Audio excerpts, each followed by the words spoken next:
সম্মানিত অডিয়েন্স ও ভিউয়ার্সগণ, আজকের ভিডিওতে থাকবে ইমানের শাখা ৭৪ বদান্যতা ও দানশীলতা সম্পর্কে। আসসালামু আলাইকুম ওয়া রাহমাতুল্লাহি ওয়া বারাকাতুহু। সম্মানিত অডিয়েন্স ও ভিউয়ার্সগণ, এই মুহূর্তে যে যেখান থেকে ভিডিও প্লে করেছেন সকলকে জানাচ্ছি আন্তরিক মোবারকবাদ।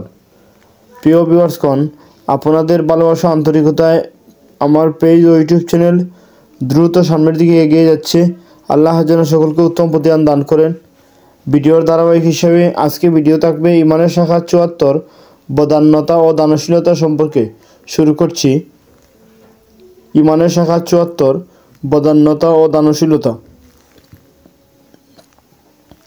এ প্রসঙ্গে আল্লাহ রাব্বুল আলামিন সূরা আল ইমরানের ১৩৩ থেকে ৩৪ নং আয়াতে বলেন, ওয়াসারিউ ইলা মাগফিরাতিম মির রাব্বিকুম ওয়া জান্নাতিন আরদুহা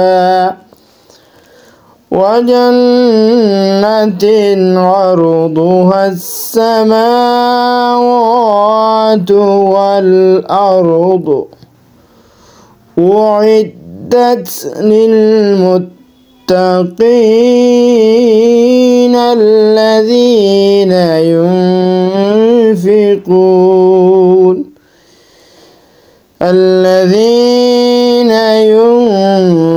ينفقون في السراء والضراء তোমরা আল্লাহর ক্ষমা ও জান্নাতের দিকে দ্রুত গতিতে চলো, যার বিস্তৃতি আসমান জমিনের সমান, যা মূলত মুত্তাকিদের জন্য সৃষ্টি করা হয়েছে, যারা সচ্ছল বা অসচ্ছল উভয় অবস্থাতেই নিজেদের সম্পদ খরচ করে। অন্য জায়গায় বলা হয়েছে, অর্থাৎ সূরা নিসার ৩৭ নং আয়াতে আল্লাহ রাব্বুল আলামিন বলেন, আল্লাযীনা ইয়াবখালুনা ওয়া ইয়া'মুরুনা আন-নাসা بالبخل ويكتمون ما آتاهم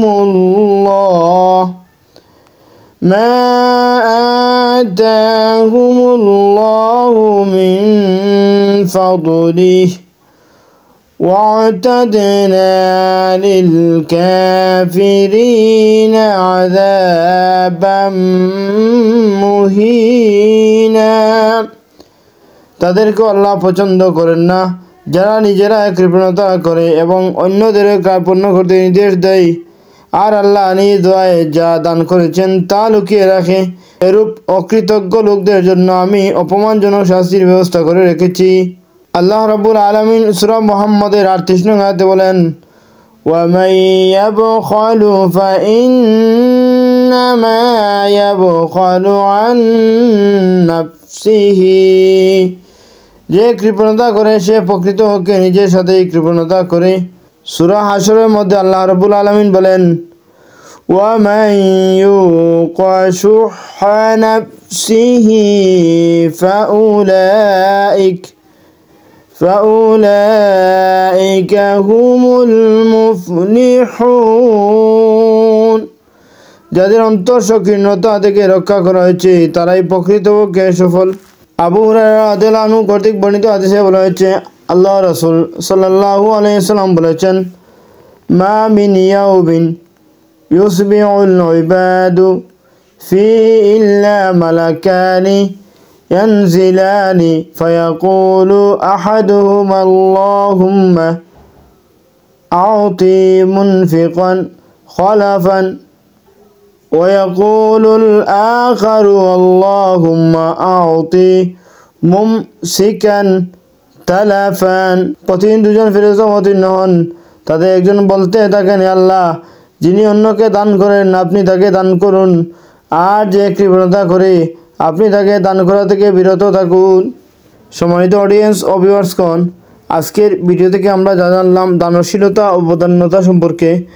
বদান্যতা ও দানশীলতা মানুষের মধ্যে থাকা অন্যতম গুণ। এটা মানুষ সুখী অবস্থায় আল্লাহ রাস্তায় দান করে, দুঃখের সময় আল্লাহ রাস্তায় দান করে। আমরা আল্লাহ রাব্বুল আলামিনের রাস্তায় দান করব এবং আমার কোনো মুসলমান ভাইয়ের কষ্টকে দূর করার চেষ্টা করব, তাকে দান করব, তার সুখে দুঃখে পাশে থাকব। আল্লাহ রাব্বুল আলামিন মুত্তাকিদের জন্য যে গুণাবলী বর্ণনা করতেছেন তার মধ্যে অন্যতম হচ্ছে বদান্যতা ও দানশীলতা। আল্লাহ রাব্বুল আলামিন আমাদেরকে বদান্যতা ও দানশীলতা অর্জন করার তৌফিক দান করুন। আমিন ইয়া রাব্বাল আলামিন। আসসালামু আলাইকুম ওয়া রাহমাতুল্লাহি ওয়া বারাকাতুহু।